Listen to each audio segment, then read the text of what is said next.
How excited are we to be here today? My name is Michelle Butler. Whenever I think about sharing at our worship gatherings, I suddenly get a little bit overwhelmed with which portion of my life I want to share from. Do I talk about being called to halt my career for my family? Or about navigating new diagnoses my child is facing? Or do I discuss how I deal with deep-rooted feelings of worthlessness and inadequacy? It all seems a little bit silly to bring up when I know the people I'm talking to also suffer their own issues every day. Some are similar to mine, others are different, but we're all struggling our own battles. Life is just hard a lot of the time, and sometimes it can seem so hard that we don't know if we can bear it. These are the moments when the Lord brings me back to Job. I don't know if you're familiar with Job, but he really went through it. The struggles I face are a sneeze compared to the turmoil that Job suffered from. And Job told God all about how he felt.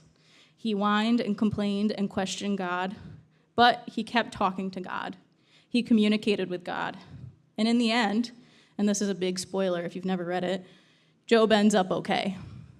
Job 42:16 says, "After this being all of that turmoil, Job lived 140 years. He saw his children and their children to 4 generations. And so Job died an old man full of years." And isn't that kind of the goal? Being a child of God doesn't promise us an easy life. It doesn't promise us riches and pleasures, and it doesn't spare us from earthly consequences of our sins. Being a child of God promises us that no matter what happens and what we face, we can know that things will end up okay. Okay might not look how we think it should, and it might not even be something we get to see here in our years on earth. But God promises us that he works for the good of those that love him.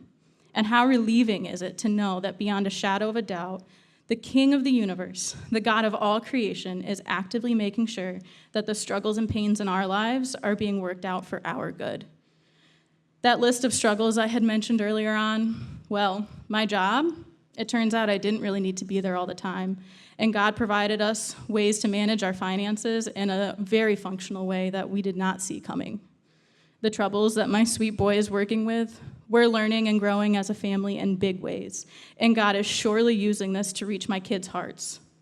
And my internal insecurities, God has truly blessed me with authentic, Christ-centered friends who do nothing but support me and encourage me when I reach out for help. God is so actively working for the good of my life and my family, and it's visible in every part of my life. And it truly is the sweetest comfort to know that I do not need to worry because my God is taking care of me.